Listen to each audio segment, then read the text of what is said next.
Hello, creatives. In today's journey, we are welcoming Robin Lasser to Female Frequency Podcast.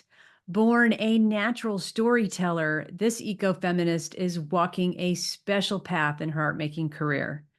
We traverse her career from her most recent exhibit titled Climate's Shipwreck Ballad, on view right now at Plattsburgh State Art Museum, to her earliest creations. So tune in and listen to how the spiritual path of as above, so below makes a frequent appearance throughout Robin's life. Now she is constantly creating, and she's also a professor at she's a professor of art at San Jose State University, and she works in a very special way. She works in a collaborative way with other artists and writers, students and public agencies, community organizations, and international coalitions to produce public art and promote public dialogue. Her work is a form of activism addressing climate justice, highlighting and calling out issues like public health, environmental issues, and social justice. In this episode, Robin shares her creative process with us. She combines photography and videos and shared knowledge to create very site-specific installations and public art to activate placemaking. Now, Robin exhibits her work nationally and internationally, from China to India, Russia to Argentina, and all throughout the United States. So I am so excited to share with you Robin, and especially her creativity. Hello, sister Robin. I am so delighted to have you today. You've been on the road at one of your exhibitions that we're going to talk about today, but how are you?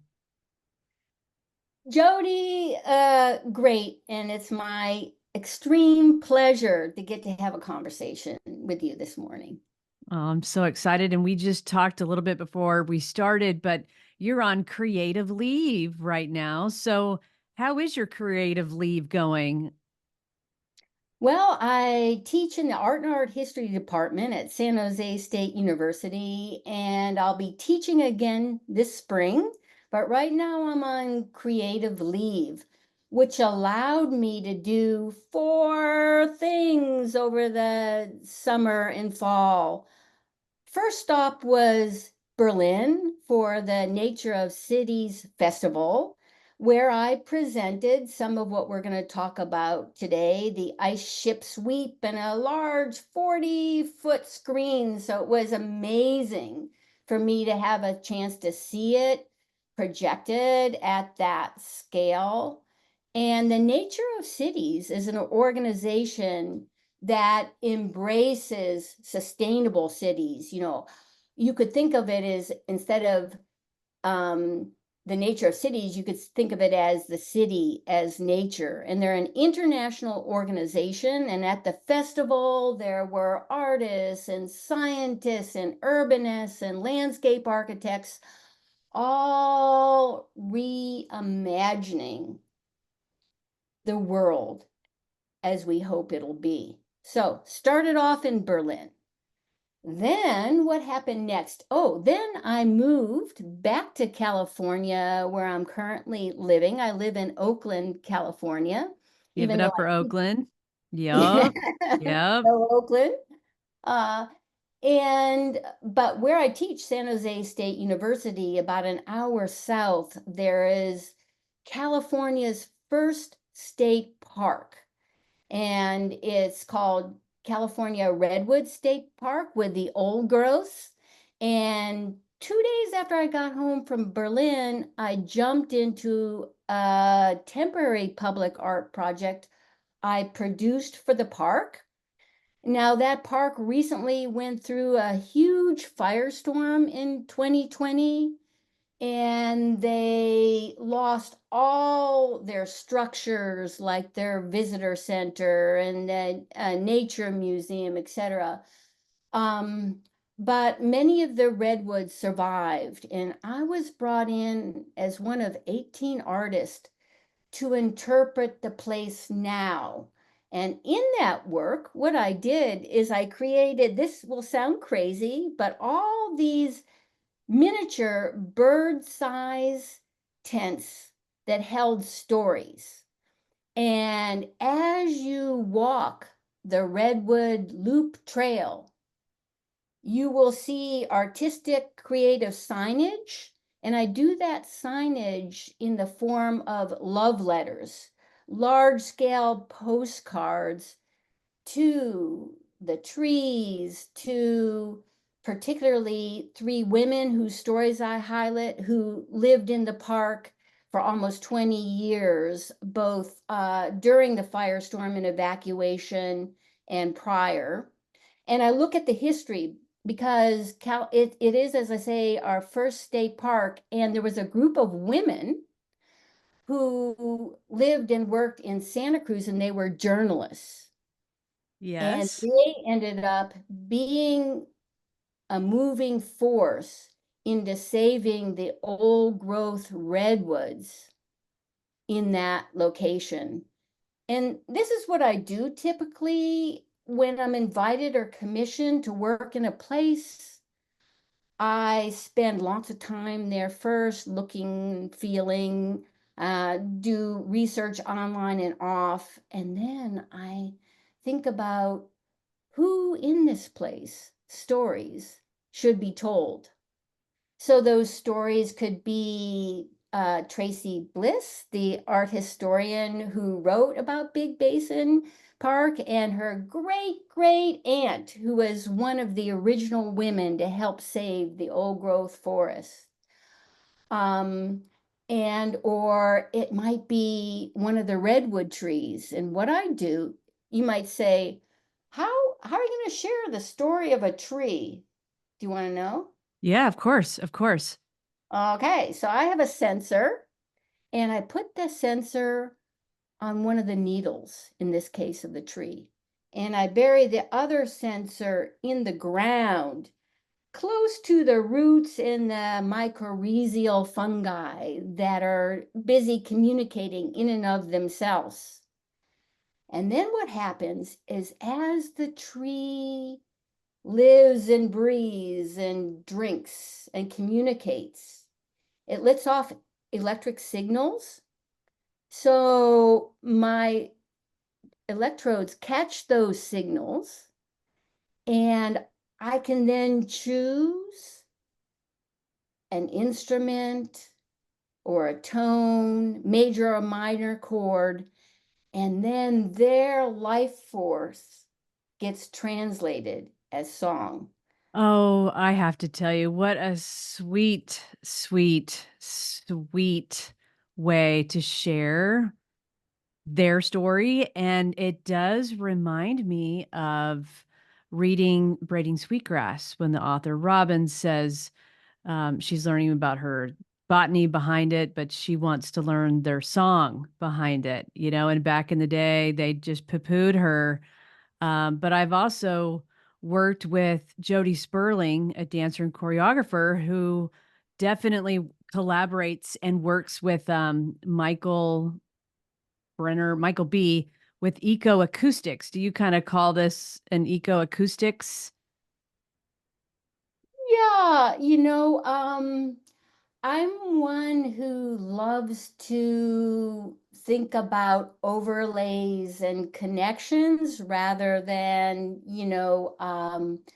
uh, sometimes placing things in spaces that they really are more porous from. So, but yes, ecoacoustics would be a great arena to place this work. Yeah, it definitely can be in dialogue with it. And yeah, Robin, your textures are particularly what drew me to your work Hmm. because you do have so many textures and it's tactile, but yet it feels smooth, but yet there's tension.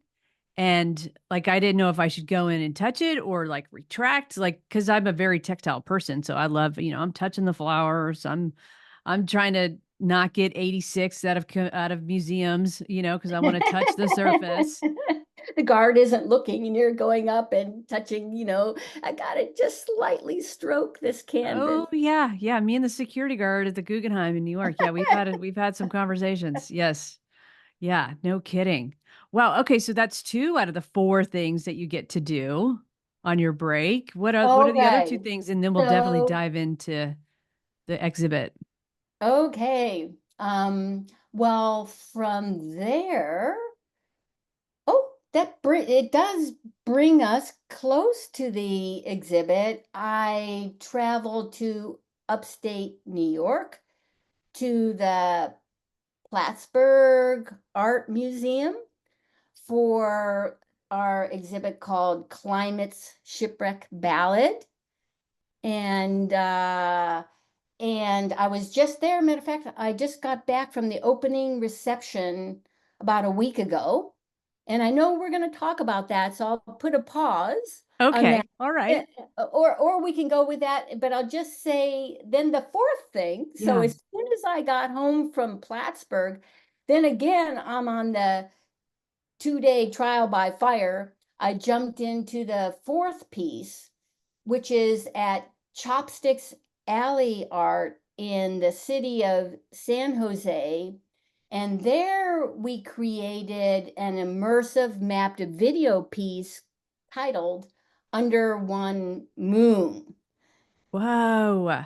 What? Okay, tell us a little more. Okay, so in Under One Moon, there are 3 artists and a composer who work together to look particularly at Pan Asian myths and stories about the moon. I am not Pan Asian, but I've worked with the Pan Asian community in San Jose on 4 or 5 different projects over the last, 5 years or so. And I was really honored to be included. In this case, I got to be the other's voice. So rather than talk about origin myths around the Autumn Moon Festival, I talked about the origin myth of the moon itself and the science and art of what happens when one entity collides in another. They have strong gravitational pull, so therefore you get the Earth and the moon. And of course, the moon has such a force on our tides, which brings us back to water. Yeah. And that's what I focused on. I also included an ice ship sweep visual for that I made between the connection between this ship and the moon. And as the moon and the ship slowly melt because they're made out of ice, Mhm. I consider those tears a kind of weeping, thus the title of my trilogy, Ice Ships Weep. But as they weep, I discovered they make their own waterways as they weep. I looked down with my camera and I saw rivers forming and lakes forming and oceans. And I put my magic spot aside for the night, came back the next morning, and those ice ships that wept, they didn't die. Their energy was just transformed into this incredible cracked landscape. I see. I see. Yeah.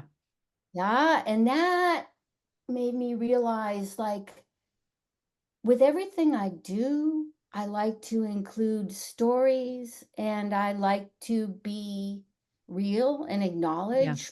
probably the greatest crisis we have right now on this planet, which is our climate emergency. And at the same time, when offering work that's a meditation on this, I like to observe from the work itself how it's, in this case, as the cast ice ships melt and they make their own watershed, they're making their own worlds. And at that point, we have a choice with what we do. So in a way, Mhm. there's a kind of hope. And I know that sounds kind of hokey, but I'm a person that lives on hope Me and too. Me too. imagination. Yeah. That was one of my mottos for 2024 was hope. Yeah, and joy, in this last debate and The presidential debate. the presidential debate, Yeah. we have Kamala Harris talking about joy Yeah. and joy for those who embody an African American sensibility. Often joy wasn't part of the equation with their identity.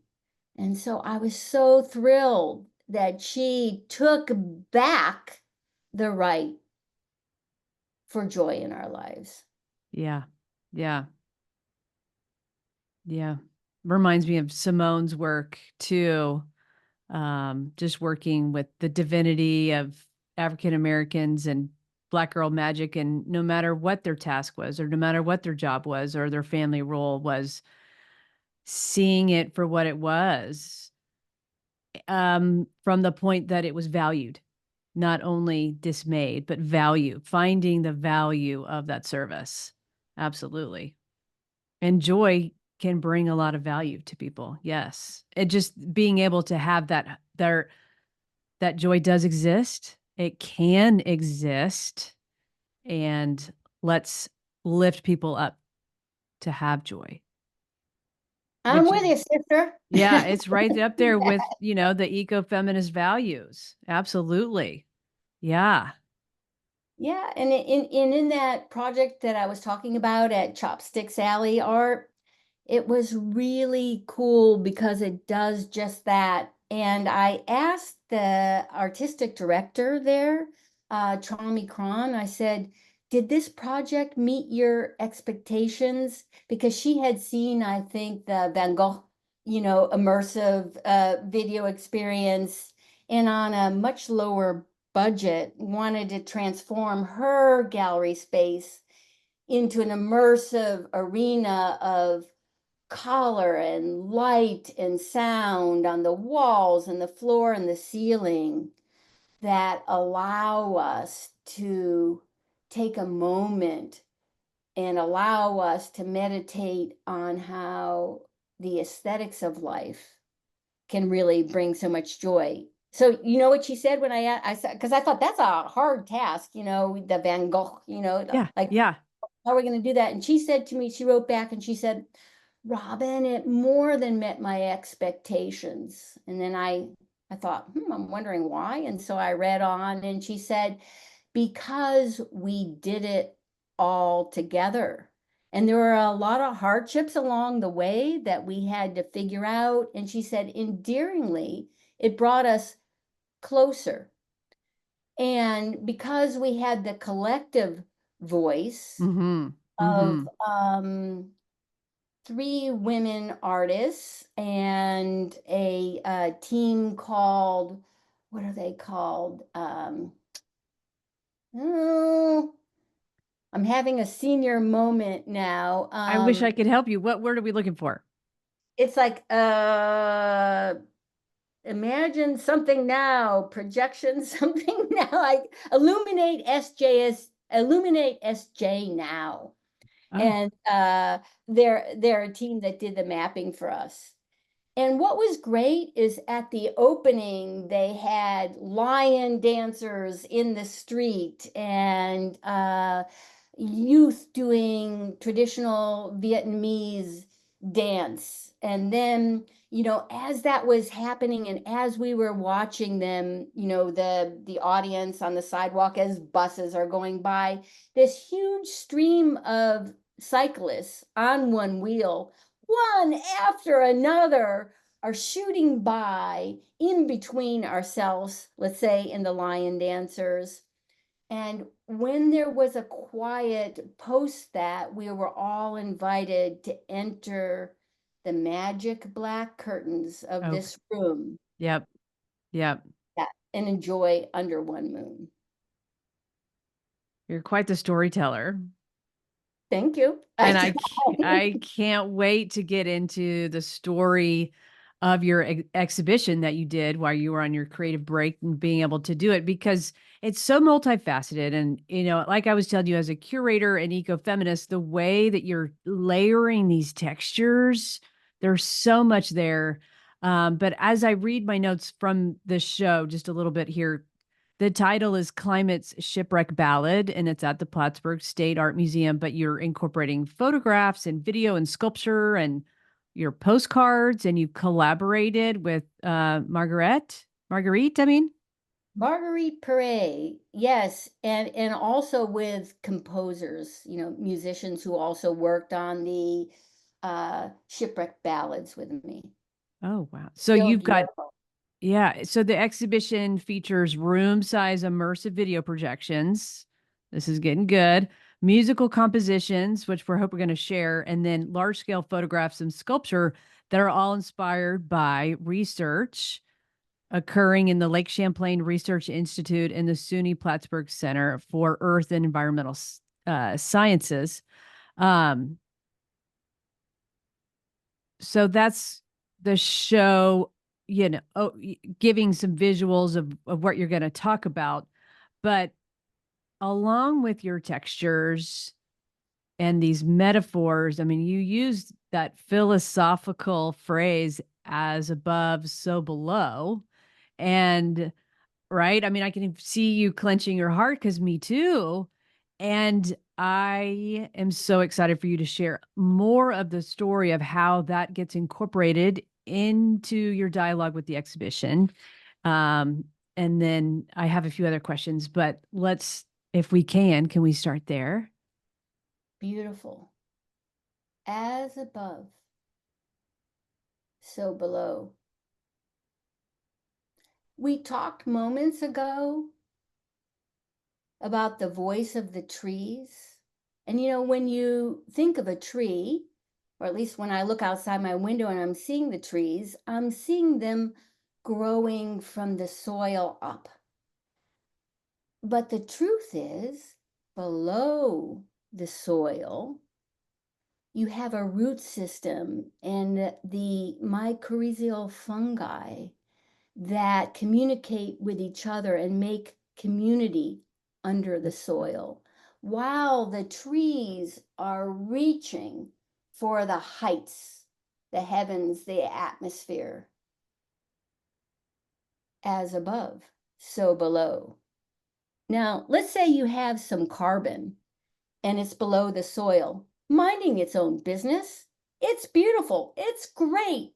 Thousands and thousands of years in the making. But when we dig it up and turn it into fossil fuel, it becomes another story. CO2 in the atmosphere, exasperating climatic shifts. So there's another example of as above, Mm. so below. Now, if I brought that phrase to the Climate Shipwreck Ballad, I do it this way. I was first asked by Tonya Cribb, and when I say I mean myself, Robin Lasser, and Margaret Perret, my collaborator, to come to Plattsburgh to Lake Champlain and to create a body of work in their museum in two large gallery spaces that's a meditation on the water systems there. So we were invited to spend an entire week, which was great, in an artist residency there. And we got to meet other faculty, maybe scientists or biologists who are specifically studying the waterways and maybe the invasive zebra mussels and how they're affecting the water systems there. And we also spoke with theater directors who also are teaching there. And I hope I'll get a chance to talk a little bit about that later on in our conversation. But what does water mean to them from their perspective? Are they doing anything with their creative research on water? And then we went out to the community because, Jody, I don't know about you, but for me, it's really important, all hands on board, to look at, the environmental state we're in. But I always think nothing is done or exists in isolation. So I'm also thinking, what is the racial and social justice also connected with Lake Champlain in this body of water? So I got to meet and speak with the president of the small but wonderful Underground Railroad Museum there. And she spoke to me about Lake Champlain as a gateway to freedom prior to the Civil War for those who needed to make their way north and beyond to Canada to claim their body's freedom once again. I just want to say how cool this is and to thank you for researching the community in that way and not just thinking in isolation, because you did just say that that was not how you work.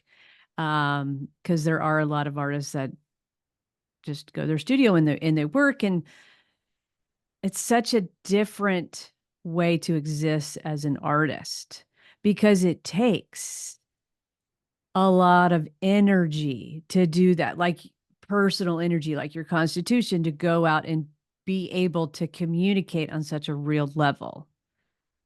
Yeah, I mean, and for me, that I actually feel like it's a gift, like I am given energy because each person I had a chance to speak with opened up my perspective to worlds I never would have thought about if I hadn't met them and had this conversation. I also got to meet with the senior uh, archaeologist at the Maritime Museum, at the Lake Champlain Maritime Museum, and he shared with me stories of the shipwrecks. So let me take a moment Okay. and backtrack. All So right. we've gone on this artist residency, met so many wonderful people, including David Fadden, who's an indigenous person from the Mohawk tribe that shared with us what happened when he grew up along the St. Lawrence River and the environmental disasters. Um, as we get into more of the story behind the story, is something like a residency and then an exhibition something that is common to your career, or was this an anomaly? Because I thought it was so cool. You know, in the last decade or so, I've been working more and more in that direction Okay. to take advantage because I really feel that when I've had the honor of being invited to enter somebody else's community, whether it's in Russia or India or Argentina or Mexico, I like to spend time, and particularly time deep listening before I make a move. And this residency afforded that. And my conversation with Marguerite Mm-hmm. really helped me figure out what is my hook to Lake Champlain? What do I, as an artist, utilizing the voice that I have to share, what direction am I going to take? And for about 4 or 5 months after receiving the invitation, I wasn't sure. And then in one Zoom conversation with Marguerite Perret, my Yes, collaborator, the story behind the story. Yeah. She says, Robin, do you know that there are almost 300 shipwrecks that lie buried at the bottom of Lake Champlain? And wow, the light bulb went on for me. And well, yes, shipwrecks are always amazing because they carry pieces of our history. They often have stories of fate, heroism, accidental demise. So there's a kind of intrigue. But my interest in shipwrecks was not that. Let me share with you what Marguerite and I thought of. We thought, wow, shipwrecks almost sound like a metaphor for climate change. There Ah, it no is. light bulb goes There it on. is. Title for the work. And when I thought of those 300 ships buried below the lake, I did some further research and I learned that the history of the ships under the water that still exists there runs from the Industrial Revolution to the present. In other words, from floundered steamships, in the early 1800s till now. And boom, another light bulb goes off. Guess what? That time frame also happens to be the time in which we as humans have created the climatic world and shifts we're living in today. So the ships for me became like almost like a maritime archive, a library of who we are as a humanity and who we've become. But guess what, Jody? Tell me. Your love of as above Yeah. or below. Guess what else I learned? All right. So you're down below talking about Yeah. shipwrecks. Yeah. So I also learned that around 300 species of migrating birds fly over the lake annually. And there was something about the birds. They migrate, the ships migrate. Birds are an indicator of the health of an environment. The old thing, not that I condone this, but you send the canary into the coal mine. If it doesn't come out, guess what? The air Right. is not worth breathing. So, thinking about these 300 species of birds flying over the lake and these 300 ships below, there was something in that poetry and that poetry of migration and how migration is going to take such a huge role in our globe. Matter of fact, there's more mass migration now than any other point in human history. And a lot of this has to do with climate disasters. And there's going to be millions of humans and trees and birds Hmm. migrating, trying to find safer grounds, a place where our lives can be sustained. And we, as a species, as a keystone species, Right. Yeah. need to learn how to live and embrace migration rather than fear those immigrants, rather than fear those birds. Let's say those birds, because of climate change, what happens is many of them start their journey earlier than usual because it's warmer, right? Hmm. But they haven't had time to eat enough to get the caloric intake to make that sometimes very long journey.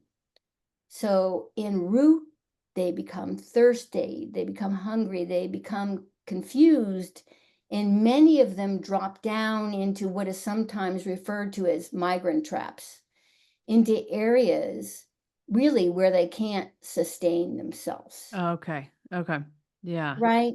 You see Yeah. how this is all tying Connected. I together? mean, when I read the 300 bird species and the 300 shipwrecks, I mean, even if the numbers are slightly off, there is a correlation. I mean, that is, the 320 versus 302. I'm just getting too micro into that, but I mean, I Thank mean, to you. me, that is an obvious sign to be looking at, and to be looking at like these magnetic ley lines that, um, are fascinating. You can't necessarily see them, but the birds are feeling them. Isn't that true? And do you know that bird song is so imperative for our mental health and well-being as a human species? So studies come out that A, when we connect ourselves with nature, and B, particularly the bird song, our anxiety levels diminish. I I agree, and I think when I'm advocating for climate focused issues, I'm always like the most underrated, undereducated issue that we're having is our sound landscape. It's diminishing, and it's diminishing not only for our species, but like when the boats are traveling through the waters and then it screws up the whales' migrations, the sound landscape with the birds. I mean, and then the human, mm, that the language does matter and the words that were being used for so many centuries degrading other humans. I mean, it's the sound landscape, it's all connected. When you went, I thought of Trump. Just saying. Just saying. I'll go with you on that one, sister. I will go with you. Yep. Yeah. Yeah. Wow. What a what a show. So let's dive into like one of the videos. Like, you've got fire coming in on layers. So, for the listeners, this is a very layered process. And well, each one of these, the ballads, are speaking to something different to then create the whole, right? And each one, these layers are incredible. So you've got fire and ice and things moving and dissolving and um, poetic Mm. voiceovers. And what would we call those? The poetry. I'll embrace the word poetry. Jody, one of my friends who I went to graduate school with many, many moons ago at Mills College in Oh, Oakland, California, and she was a painter, an amazing painter. Her name is Carol Levy. And when she first saw one of these ice ships weep projects, she said, Robin, you've turned into a painter and a poet. And I thought to myself, well, first of all, thank you, but I can't take credit for the painting. And I'll tell you why in a minute. But I also thought, you didn't say if I was a good painter or poet. You just said I turned into one. Um, but let me jump on your amazing bandwagon to try to describe something that doesn't exist in life because it popped out of my mind. Uh, so let me try to describe it. And Jody, let me know if you feel I'm doing this adequately. Okay. So after Marguerite and I got our hook for what we wanted to work with. By the way, she's more the science brain between the two of us, so she really focuses on that, and I focus more on poetry, philosophy, social and environmental, and health justice kind of things. And together, we create the larger story to investigate. Um, So when I was thinking about climate change, I was thinking that our melting glaciers yeah. are one of the most visible barometers of Yeah. climate change. And then I'm thinking of these sunken ships. And I thought, well, what if I cast? What if I made a ship out of ice? So imagine I make a ship and then I make a mold around that ship and I fill it with water and pigments, freeze it overnight, pull it out of the cast, and what do I have? But I have a steamer, or I have a horse ferry, or I have a rowboat that I then, mm, if I tell you my trade secret, I might have to kill you. Should I continue? Your process is labor intensive. I mean, you're making a mold and then you're making an object, your form to tell your story, the metaphor, and then you're photographing it or videoing it. And then you're going again back into this work and layering it with more video and more textures. You Get got out it, of here. friend. That is how it's done. And a lot of people when they look at the large scale photographs and or the video, they say, "Oh my God, were you up in a helicopter Yeah. and filming the boats below the water?" Yeah. And that makes me feel really great because in reality, what I'm doing, here's Robin, all 5'2" of me, after I've made a series of ice ships and taken over our entire freezer, much to my partner's dismay. um, I go out to my backyard and my barbecue. And what I work on is a cookie sheet of metal, and I use that because I could make marks on the cookie sheet, but also mainly because it's going to reflect light back up because it's metal. It's like a mirror. So if it's a blue sky, that cookie sheet's going to look blue. If there's clouds, it's going to look like clouds, right? And then I begin the melting process of those cast ships. And I don't photograph it till the very end. So it can take me up to a month to make any one still photograph or what end up being is the animated videos. Because what I do is let the ships melt, then their residue, which is this weeping liquid that could be a bright yellow, green, red, or black. When it weeps with the black, it almost looks like it's weeping with oil. Mhm. Mhm. And I let them dry overnight, and then they dry and crack. And what I'm building up is almost like a topographical map that you would see from an aerial perspective. When that map is built up enough on that very last day of this process, I bring out two cameras, my still camera, my video camera, and I set my barbecue ablaze. And those final ships dance and melt on the watershed built by those before them. And it's that activity that becomes the large scale photographs Okay. and the immersive video installations that occupy the exhibition.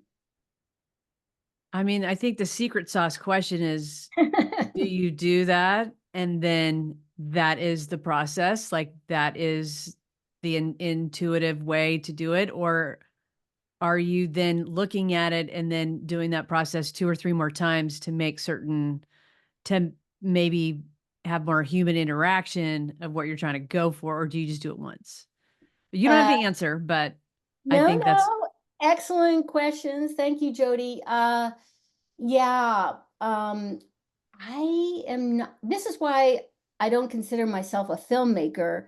I consider myself as an individual that's working with moving images from an artist point of view. Now, a filmmaker might start with her script, her character development, her her crew, her actors. I don't work that way. I have this conceptual idea. I begin the process, and like I did at the artist residency, I try to deeply look and deeply listen to what's happening in that process. And that process informs the next step. So that if you looked at the trajectory and the dates that I created the films, they've actually changed quite a bit within this overall context Mhm. in time. And that's why I love to work this way, because if I already had something absolutely drawn out in my head, I think, why would I even make it? I've Why? already seen it, Yeah. right? Yeah. So I am definitely a person that likes to learn from this process. And Jody, you asked another question and made a remark right before I started to tag on to what you had said. And you said, but you also, after this process, seem to overlay documents. And that is so true. So when I was in residency in upstate New York at Lake Champlain, I would film on the waters. So I would take the ferries across, from New York to Vermont. I'd go to the city beach and I'd film. I went to the Maritime Museum, and on the Right. way, I stopped at every point where I could see from the window rolled down of my car, the lake in the background. Every time I'd see a bird flying or hear them, I think, oh, I got to jump out now. Maybe I'm going to catch them in their migration, efforts. Yeah. Yeah. And that is so true. With the films, I mix the moving imagery from the lake itself with what I'm Uh-huh. doing in my backyard barbecue. So it becomes Mm. a kind of docu-fiction. Yeah. And then that's what's helping create the additional movement. Exactly. And I probably started that because I wanted to give site specificity in this case to this particular lake. But the way I've worked as an artist over the last 30 years or so is often I'm creating temporal sculptural elements, and I'm placing them in the landscape to be photographed or filmed. And it's the confluence of the two, of our lived lives, of that document with the world I'm imagining in my head, that creates the gestalt of the Mhm. work for me. Mhm. That's rad. That's I right. mean, really just to have you be able to tell us more about where you were in your creative process is priceless. And you're so neat to listen to. And speaking of listening and sounds and the sound landscape, your title is Climate's Shipwreck Ballad.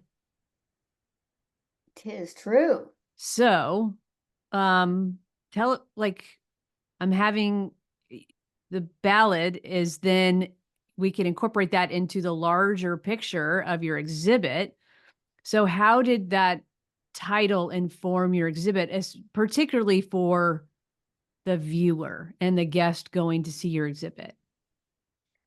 Well, I'm going to answer first what I thought was going on in your head, and then I'll get to your second point, because that ballad was made with a friend of mine, Gil Guillermo, who's the composer, and it is sung by three amazing vocalists. Both Gil and Allie sing the Climate's Shipwreck Ballad, and they wrote that ballad. You want to know how this happened? Now, Gil is Jim's, my husband Jim's friend from back when he was a child. And I've known Gil for about 30 years. But I've never worked with him before. But I've always admired, he plays the guitar and sings, and he has such a soulful, gentle voice. So we were going out hiking one day, and he said, "Oh, what are you doing these days, Robin?" So, of course, I talked his ear off like I have with you today. So, an hour later, right, I'm saying, "Will you collaborate with me, Gil Guillermo?"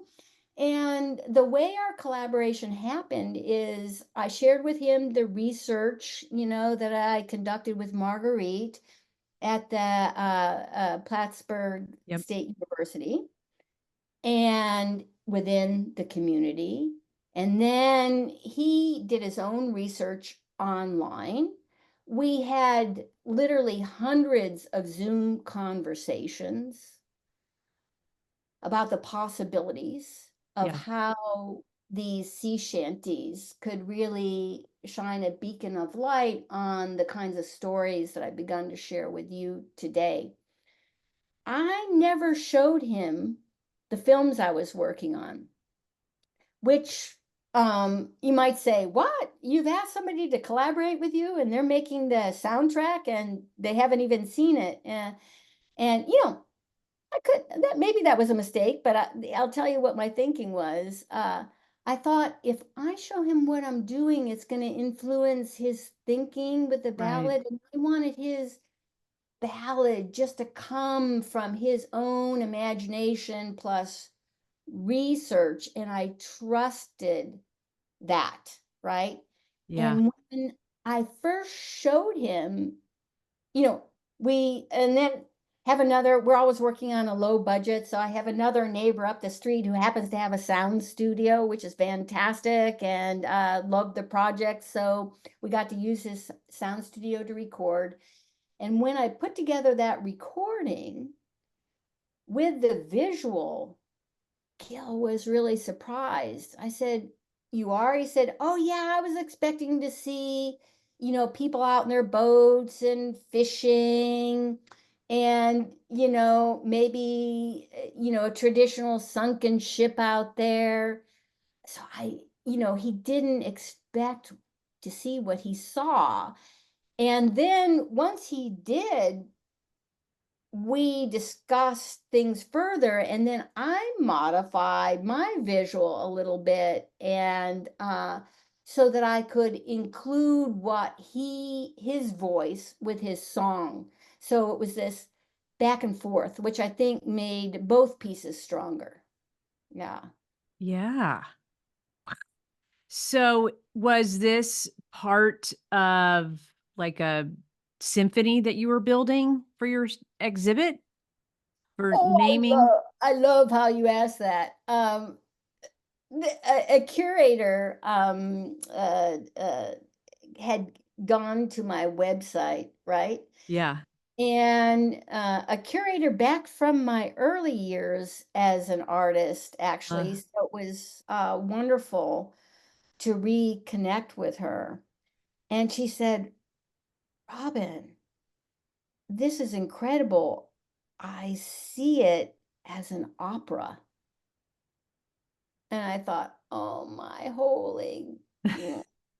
I loved that idea because I love the theater. I love the amplitude of the opera, both the visuals and the song. And that's actually, Jody, the direction that I want to take the work now. So having this particular curator yeah.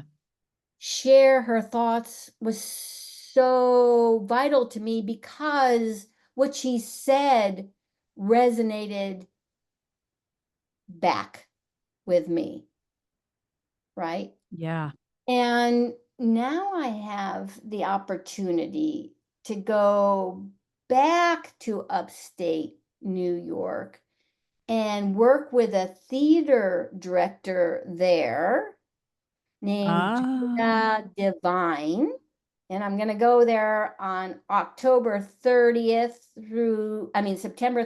through October 5th.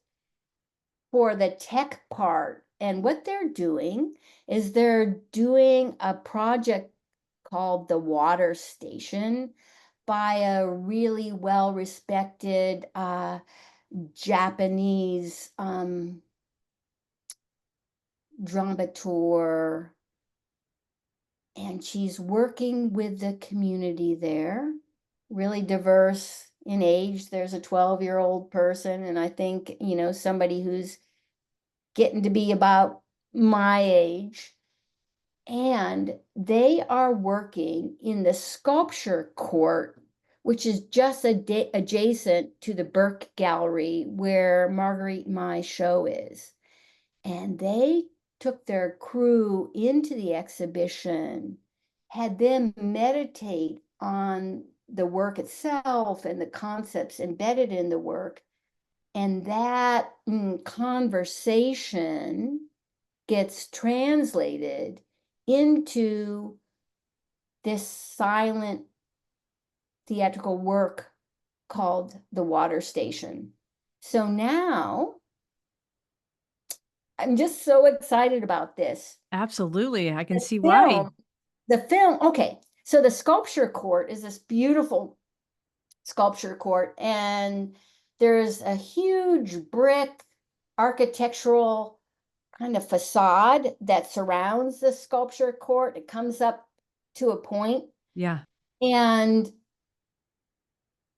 I was asked by the artistic director, Julia Devine, would I consider projecting some of the Climate Shipwreck Ballad video pieces onto this facade?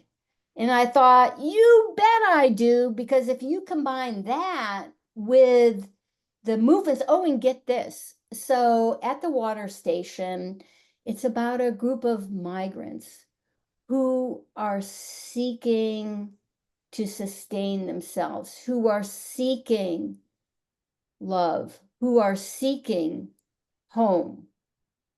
And in the course of their movement and dance, they transcribe those notions of what it means to be alive, meaning somebody, something, always in transition. And then as above, so below. So above them, projected into the apex of this roof, will be these films. And just 2 days ago, she sent me some quick videos, of Yeah. how it looks. And she said, oh my God, she said, it looks like a film church. And I love that idea of a temple, a sacred space being created by those who are acting and moving through this space, are created by the person, this amazing writer who writes The Water Station, who are created by the films themselves, now making another, what I hope to be amazing meditation on our shared global commons, Mm-hmm. Mm-hmm. which is water.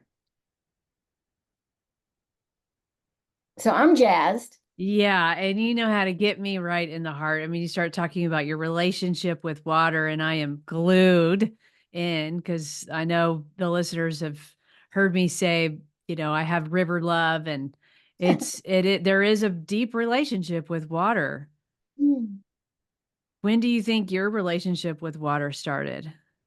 Jody, I love your questions. I might be getting a little sad here. Uh, Oh, I was born in Pittsburgh, Pennsylvania, which is a steel town, right? yeah, And way back then, I'm 68. So way back then, Pittsburgh looked really different than it does now. Now it's a vibrant art city, but it was a vibrant soot city at the time. yes, yeah, And at about age 12, my family moved to San Diego, California, because my father was a professor and he was teaching at UCSD.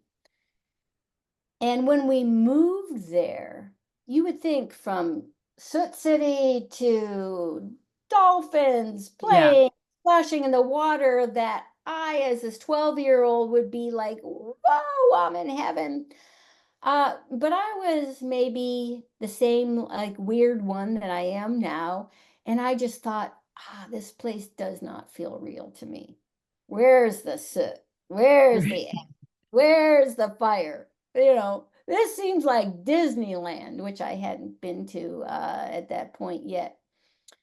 So that was my first kind of relationship to water. But then living there, I Yeah. fell in love with the water. So I spent every waking moment from age about 12 to about 18 when I was living there with my family. All summer long, I never left the beach. So I developed Robin's rules of rafting for her friends, just meaning that there's something about, I don't know if you've ever experienced this, Jody, like when you dive into the power of a wave and Yes. it tumbles you around Yeah. and you become disoriented in the best sense, because when you're disoriented, slowly you become reoriented, maybe with a new perspective or point of view. And I fell in love with the water. Now, I also lived in San Diego, which is a border town between Mexico and the US. So there's the Pacific Ocean, which we share, then Yeah. there's San Diego and Tijuana. And water there became a very important element for me, because there's a border fence, almost like Christo's fence, but one based more on a violent past, Mm. that separates the two nations. And just to give you a quick view of another project long term that I've been working on with Adrian Powell, my collaborator, over the last 15 or 20 years. It's this Wow. series called Dress Tents. And what they Yes. are is their nomadic wearable architecture. So imagine this. I'm at the border and I'm with my students, right? Okay, So wait a minute. I'm stoked that we get to talk about your tents. you are. Yes, and I love how, because when I was looking at your series of work, I was like, "Oh, yeah, we gotta talk about dress tents too," but I love how we got to them through the water. Yeah, we got into the tents through the water. So through the wet space. So I'll let your imagination go there with the dress tents. What's up under a woman's skirt in the 21st century? Adrian and I ask ourselves. So let me take us now down to the border. And it's late spring. It's hot and dry.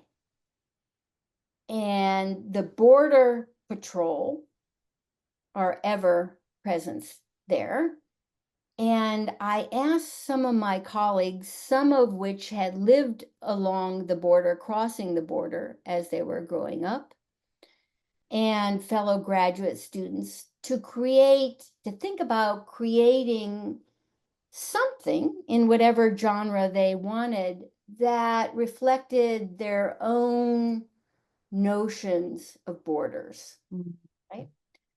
And Adrian Powell, who I've been working with for almost 20 years now, was a graduate student of mine at that time. And she and I had begun making these dress tints. So for me, growing up in San Diego, I wanted to make a piece that reflected what I consider the chance for both a new life and also the fate of violence, thirst, starvation, all kind of wrapped into one as we try to be porous and move ourselves from one nation state to the other.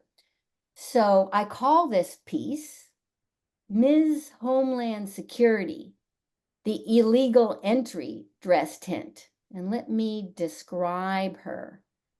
So she stands about 15 feet tall. I'm performing her at that time. She's one of the few dress tents that I performed.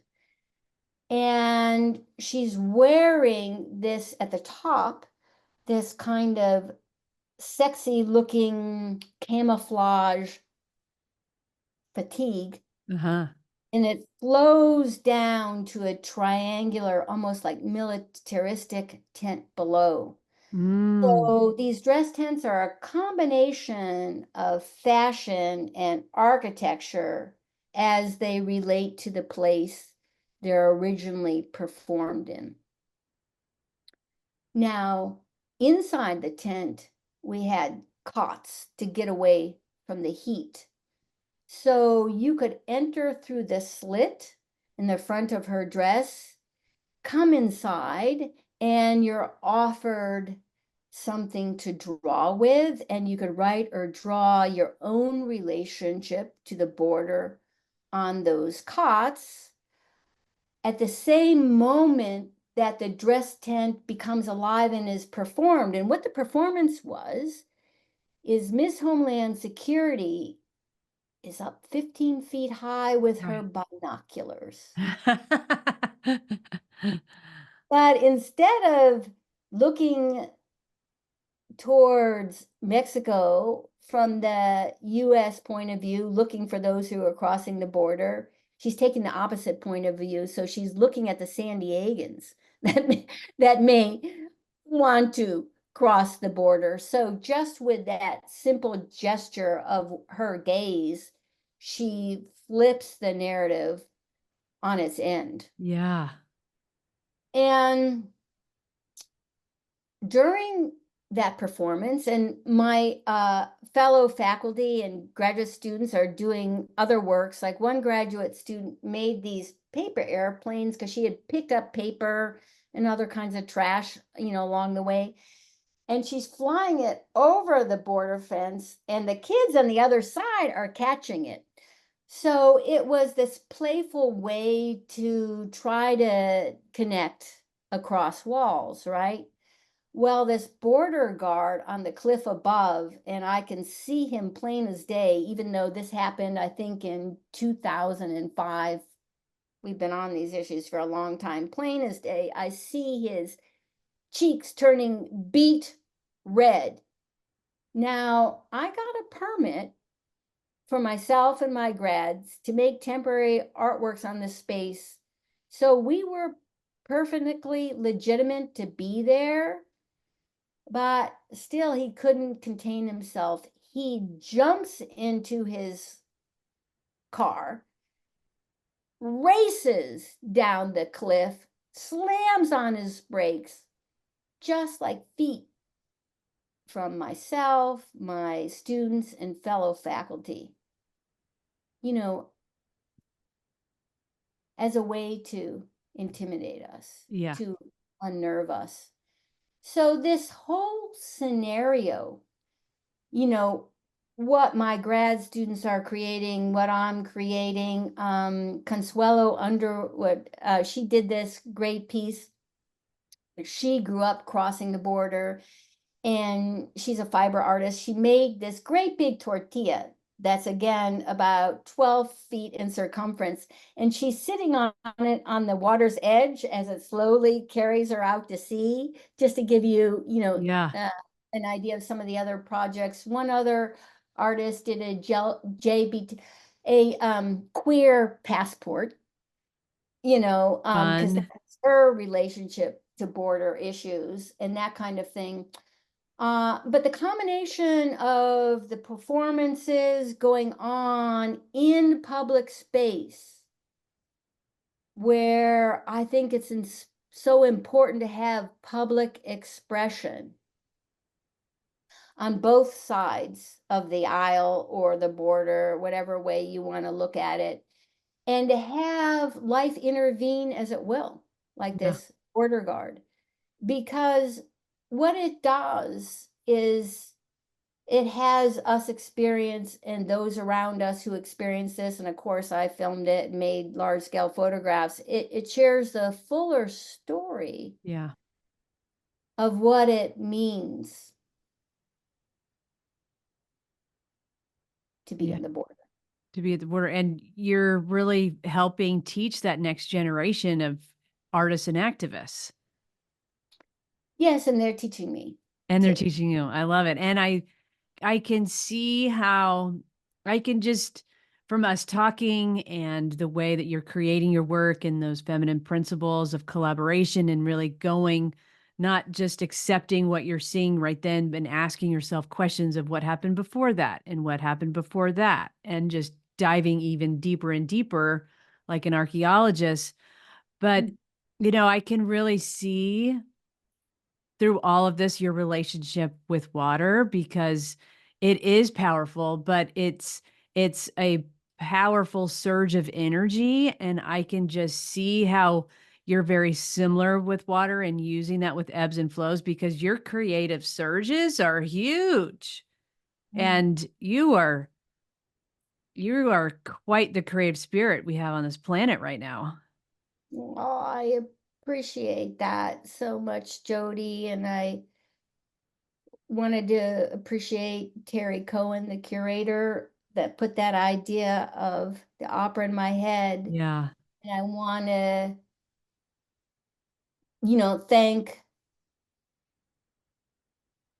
each and every community that I have the complete honor to engage with.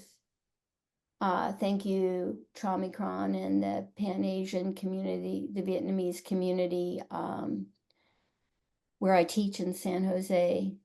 Uh, I want to thank TNOC, the Nature of Cities, for bringing me to Berlin because uh, growing up Jewish, I always had some reservations about Germany, but Germany is a new place now, and getting to work there and meet the young people, and they are so many of them are protesters and activists. It just made my heart soar. So my thank you, my gratitude is so deep. Yeah.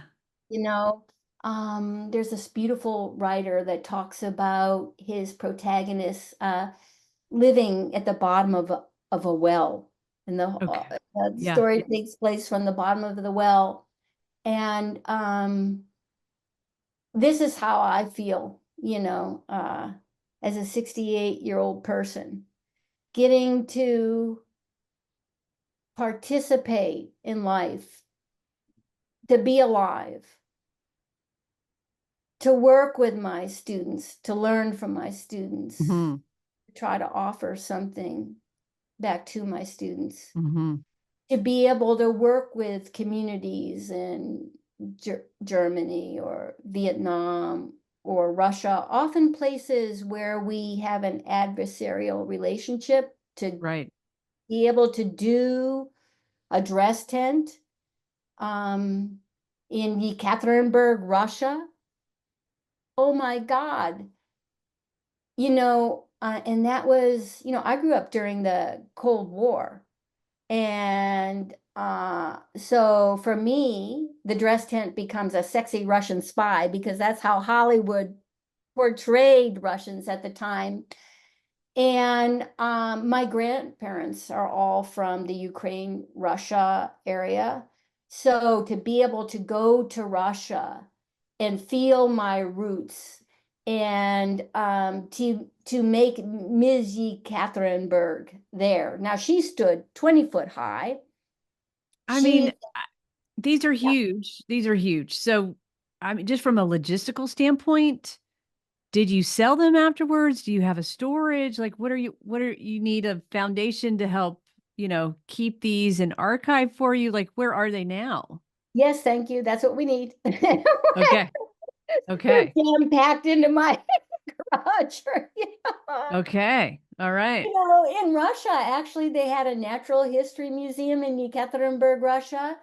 And she was installed across the street from the KGB headquarters because I was working with the consulate general. So I had an in there to perform her, Adrian Powell and I, to perform that work there. And at the end of the 10 days or so that we were there, she was temporarily installed in a natural history museum. And in that museum, I loved it because they had other, fashion and costumes. And because she's temporary, they had other forms of migration. She's a tent, but they had canoes and this kind of thing. And so I felt like she felt so right at home in that Russian Natural History Museum. I wish she was still living there and not in my garage closet. Right. Not in like several boxes or crates. But the photographs Wow. really become the archive and living piece of that project, I think, because the photographs allow us to connect the installation itself to the landscape she belongs to, and the photograph merges the two. Yeah. Got it. Got it. So, uh, back to your creative process and more behind the scenes there. So, you spent some time in Berlin. You have a background that is Jewish. Is this the time when you felt like you were growing as a woman, like learning more about yourself? Or my real question is there a body of work that you feel like you grew as a woman that you were maybe then surprised at because you grew so much? Well, the dress tents, I'm 5'2". They're they allow me to be 20 foot. So literally speaking, yes, I grew as a woman. You are Uh, so witty. Oh, I love it. but I think I learned from everything I do, from Yeah. everybody I speak with, from every project. My earliest project that, was a long-term project called Eating Disorders and a Disordered Culture dealt with exactly that, eating issues at first in our country, and then they went to Argentina and Colombia and so on. But with that work, see, I was anorexic when I was 12 years old. I didn't mention that I made that move. And I thought, like, I went from Sootland, Pittsburgh, PA to La La Land in San Right. Diego. And I can't tell you exactly why, but at that young age of 12, I Yeah. felt I didn't deserve to exist. I didn't deserve to take up space. And I was fortunate, it took me a long while to move through that, but I'm here talking to you. So Yeah. I survived, but there are many that don't. Anorexia nervosa has the highest mortality rate than any other mental health condition because we are literally starving ourselves to death. And so when I first started teaching, I collaborated with Catherine Silva from UC Davis. Yeah. Uh, I wanted to do a project that was large in scale in this country that could really address what is going on in our world. And so many students, both male and female, probably more so female, were suffering at that time. I think 1 in 4. That's huge. So I wanted to do a project that confronted that. So Ooh. we started to work with the stories, starting with our students, right? Almost all Yeah. my stories that I work with start with the students, and then they, like a stone being thrown into a pond, the ripples move Yeah. from the students outward to all over the globe, who shared their story of struggling with with eating and body dysmorphia. And I wanted to have that work have a very public presence. Remember, I said maybe it started back then, 30 or so years ago, public expression in public places. So what we would do is we'd work with these stories. And one thing is we did is we made large scale billboards across the country that Love it. shared those stories in Yeah. a very public way, in a very visual way, some humor. Again, there was barbecues in those, but in this time, not my backyard barbecue, you might see Flesh on Fire that says, uh, some women don't just diet, they die. And when you first drive by, you think, wow, is this an advertisement for, some kind of fast food place, And then it hits you, there's another layer of what's going on here. So public expression about that. And then that public expression usually gets media attention when you do it at big scale like that. So then the media takes on the issue. So we use the work, and same with like what I'm doing now. When I was in Plattsburgh, their local media came out, radio, television, newspaper, to Yeah. cover the water Covered issue. it. Yeah, they covered it. And with the eating disorders in a disordered culture, we also made a traveling museum piece, and you'd sit down at this beautiful wood table that we designed with the word secret appetites in the center. And there were plates etched in English and the multiple languages from across the world, stories of those who were struggling with eating disorders. Yeah. And you'd put on a headphone and listen to those literally hundreds of stories across the globe. So worked on a museum scale. And I say museum because it was never meant to have a commercial gallery. It was always meant as education. And in the public sphere, we often worked in university settings because that issue is so prevalent with that age group. So I would say to long-winded answer to your original question, I think that's the first project that moved me from being a photographer who is mainly photographing the spiritual in life Yeah. to the photographer who looked at the world around her and tried to address as best she could the stories and conditions of that place, of that public health, of that, and present the work and these stories both publicly and in museum and gallery settings, particularly when their mission is education. Art is, my listeners have heard me say this, and I say it a lot in speeches, but art is one of the most powerful communication tools that we have today. It's how I learn, and it's how I learned, and it's still how I learn about history and about other cultures. And yes, I love it. This former public arts commissioner director that I've worked with has a new organization that she's created, and I think it's called Art Makes Community. yes, it does. It does. It is the bridge. It is that catalyst to connect us to one another. And I love how we have gone full circle in today's conversation because we started out talking about shipwrecks. Let me get the name of it. Climate's Shipwreck Ballad, um, with As Above, So Below. But you so vulnerably brought us into your beginning career and looking at that philosophical and spiritual level into your own self as above as below, to dive deep into how you could bring yourself more joy from that despair. Beautiful. Thank you, Joey.